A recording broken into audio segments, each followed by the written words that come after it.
Bom dia, gente. Meu nome é Juliana, tenho 29 anos, me formei com 22 anos na Univale há 8 anos atrás, 2015. Desde então eu fiz uma pós em neuropsicologia, trabalhei em equipe multiprofissional por 4 ou 5 anos de forma mais integral. Ou seja, uma equipe interdisciplinar, e atualmente eu trabalho com desenvolvimento neurotípico, envolvendo mais questão do autismo, do TDAH e às vezes alguns casos de TOD, numa equipe multiprofissional. Então são atendimentos mais especializados, né? Mas eu faço parte hoje de uma equipe de psicólogos, fonos, neuropsicólogos, terapeutas ocupacionais, às vezes fisioterapeutas também. E atualmente eu curso a pós-graduação em ABA, para autismo e deficiência intelectual, psicomotricidade e fazendo milhões de cursos extracurriculares, né, para dar conta da demanda que a gente tem que estar sempre se atualizando. Por me dar essa oportunidade de conhecer outras áreas também, ver o ser humano realmente numa totalidade, né, numa integralidade. E, por exemplo, assim, dentro de um grupo terapêutico, não é que eu não era a única responsável pelo paciente, mas assim, o paciente tem a saúde mental, mas a saúde física dele também importava para que a saúde mental estivesse bem. É tudo multifatorial. Então, assim, dentro de uma equipe multi, você consegue, além de aprender muita coisa para ti, tu consegue também dividir, sabe? Não só as responsabilidades, mas assim, uma coisa agrega na outra e você também consegue ajudar mais a pessoa que está envolvida dentro de uma equipe multi. Não. Durante a faculdade, eu fiz vários estágios. Por último, eu trabalhei como educadora social de jovens aprendizes. Aí depois eu trabalhei com treinamento de adulto. Percebam que uma coisa foi acarretando na outra. Porque a minha maior experiência multiprofissional antes de entrar na equipe multi de verdade e me oportunizou entrar numa equipe multi sem ter uma pós-graduação foram as vivências. Fiz o projeto Rondon e o Versus. Então, todas essas experiências, eu lembro que quando eu fiz a entrevista para mudar de área, me deram muita credibilidade, digamos assim. Hoje eu estou na parte clínica, né, com crianças com TEA e TDAH, só que é uma equipe multi não tão integrada, digamos assim. Lá a gente dividia o mesmo espaço, dividia o mesmo grupo. Hoje é psicólogo, fono e TO, terapeuta ocupacional.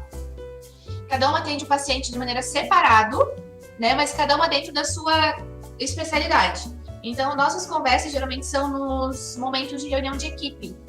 A gente acaba trocando menos, né? Porque o sistema acaba não favorecendo tanto. Mas hoje eu trabalho na parte clínica, né? Psicologia clínica infantil. Só que eu troco muito também com as minhas colegas fonoaudiólogas e terapeuta ocupacional. Novamente, ajuda bastante também, porque assim, tem coisas que eu vou estimular a criança. Já uso técnicas que eu vejo elas fazendo com o paciente, né? Então, uma também interfere no atendimento da outra. Às vezes, o que eu trabalho aqui, a terapeuta ocupacional também consegue fazer estimulação cognitiva lá na terapia dela. Então, meio que o trabalho assim vai se reforçando, sabe?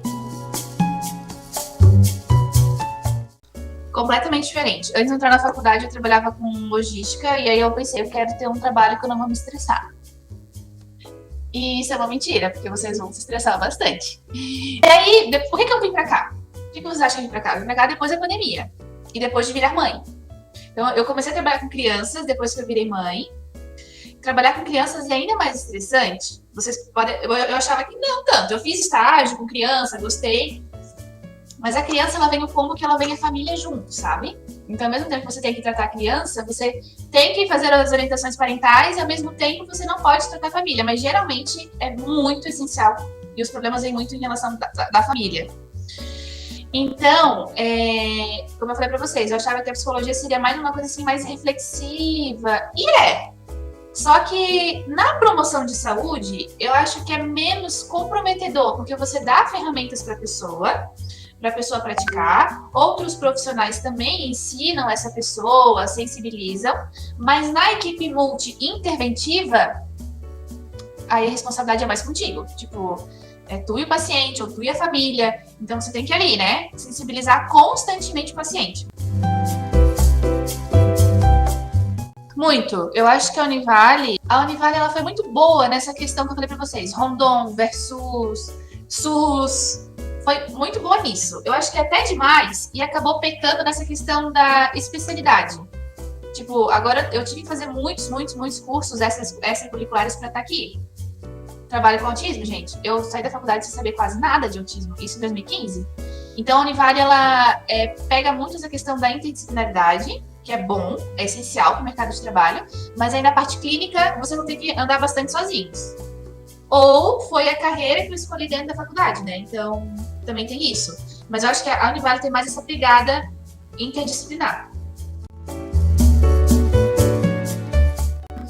Não senti isso, mas eu acho que depende do contexto que você tá. Quando eu cheguei a fazer vivência no hospital também, na época da pandemia, não se dava tanta importância para psicologia. Óbvio, né? Porque outras coisas eram mais emergentes. Por outro lado, ninguém resolveu o problema. Vai lá, psicóloga. Tipo, cara, eu já fiz também atendimento multidisciplinar e para cuidado paliativo, né? A pessoa tá lá morrendo. Vai lá, psicóloga, fazer a intervenção. Tipo, gente, eu não tenho uma varinha de condão para mudar a pessoa em 2 sessões. Eu cheguei a usar essa palavra já, para equipe para médicos, para enfermeiro. Então, assim, não tem preconceito, eu não senti preconceito, mas existe muita expectativa de que ninguém resolveu, então chama a psicóloga para resolver. Então, assim, uma coisa que a gente tem que lidar também é com a expectativa do outro e até mesmo com as frustrações, né? Porque sabe aquela frase do Jung? Domine todas as técnicas, todas as teorias. Ficou muito banalizada, mas é a verdade. Tem vezes que, às vezes, nem as técnicas psicológicas resolvem. Às vezes é só você chegar lá e estou aqui. Quer um abraço? Como é que está a sua espiritualidade? Sabe? Se a religião é importante para você, como é que está o seu vínculo com a sua religião? Né? Então, assim, são coisas que às vezes você tá ali de corpo presente. Às vezes a psicologia se resolve nisso, né? Por exemplo, nos cuidados paliativos, claro, existem milhões de técnicas. Mas eu tô falando pra você assim que, em relação a preconceito, depende do momento. Como eu falei, na pandemia não era tão importante assim, no contexto hospitalar. Eu acho que é um contexto negativo não saber qual que é o real papel do psicólogo, sim. Eu acho que é um contexto negativo as pessoas não se permitirem serem humanas, porque às vezes eu tinha que fazer a visita domiciliar e era só para fazer acolhimento de coisas que qualquer outro ser humano da face da Terra e qualquer outro profissional de saúde poderia fazer, que era às vezes só ouvir. Contexto negativo, não ter tempo para round clínico. Eu acho que isso afeta muito. E aí depende também da instituição em que você se encontra. Contexto positivo, você aprende muito enquanto ser humano, coisas para sua própria vida também. Você respeita mais a pessoa que está na sua frente por entender que ela é o que ela vive, ela é o que ela come, é o que ela pratica, ela é o que ela escuta, ela é o que ela se move. Então, essa questão que você desenvolve, esse olhar que você tem trabalhando numa equipe multi, vai te tornar um profissional melhor em relação ao olhar que você tem para o outro. Aprender a relacionamento interpessoal, aprender a se relacionar em equipe, né? Porque hoje em dia a gente fala muito das soft skills, né? Das competências comportamentais. O maior aprendizado, com certeza, é relacionamento interpessoal. A diferença, eu acho que é a demanda.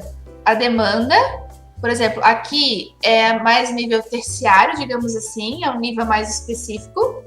Então, a demanda obriga você a trabalhar mais individual, por um lado, só que você tem que discutir mais o caso. Só que, às vezes, a instituição não dá esse tempo para você discutir. Então, é um desafio. Lá, por ser mais integrado, a gente acabava discutindo mais ao longo das intervenções, ou as intervenções mesmo eram juntas, a gente já tinha as impressões. Então, as principais diferenças são as demandas que você vai ter com o público que você tem. Por exemplo, trabalhar num CAPS é totalmente diferente do que você trabalhar num hospital psiquiátrico. Total diferente, né? E também ver como é que a organização, como é que a instituição se organiza, né? Com tempo de terapia, para fazer evoluções, para fazer reuniões clínicas. Acho que isso conta bastante. Na época, lá em 2016, né, que foi quando eu comecei, foi mais fácil para mim do que entrar numa equipe clínica. Hoje eu estou na equipe clínica. Mas sair da faculdade e entrar já numa psicologia clínica, para mim, era mais impensável. Como eu falei para vocês, eu entrei na equipe multi. Tinha uma pós-graduação? Não, mas eu tinha vivências do Rondon, do Versus. Então, para mim, foi mais acessível. Não, gente, olha, pessoa não. Psicopatologias, né, estão cada vez mais em muita evidência, em grandes proporções, porque a infância, a primeira infância, está cada vez sendo mais bombardeada, né, está sendo cada vez mais frágil. Então, se a gente não tiver intervenções já nas primeiras infâncias, vai continuar crescendo de forma exponencial. Só que a gente também precisa de bons profissionais, né? Porque tem muitos profissionais muito superficiais. Então, isso que eu falei para vocês é muito importante, vocês pensarem nessa trajetória de, não é só, eu quero ser psicanalista, ou eu quero ser da cognitiva comportamental. Legal, é legal ter essa noção. Mas também é bom você estar aberto ao que vier de oportunidade, porque tudo que você fizer, você vai aprender desde que você queira. E mesmo um estágio de recrutamento e seleção, que eu fiz também, vai te ajudar a ter noção do que é isso, sabe? Sim, ó, vamos lá. Em 2015, quando eu saí da faculdade, eu fazia estágio na área infantil. Eu queria ser psicóloga infantil, lá em 2015. Mas eu não tinha oportunidade. Eu falei pra vocês, hoje tem no Denver, aqui na Unimed, tem várias clínicas. Por quê? De 2015 para 2023, o tema autismo e o tema desenvolvimento neurotípico ganhou muita proporção. E isso foi um grande avanço em 8 anos. Por exemplo, hoje, os médicos psiquiatras receitam 40 horas de terapia. Mas alguns casos são importantes. 10 horas de terapia psicológica, 10 horas de fono para os casos mais severos. Na minha época não tinha isso. Então, se o médico, que hoje em dia ainda tem um modelo médico, né? O ato médico. Mas tem um lado bom, porque daí você... as famílias querem fazer as 10 horas de terapia, sabe? Então, você acaba tendo mais procura. Então, pelo fato das pesquisas em autismo, né, das publicações terem ganhado cada vez mais evidência, isso faz com que as pessoas procurem mais os serviços. Então, isso foi um grande avanço desde que eu me formei, tá?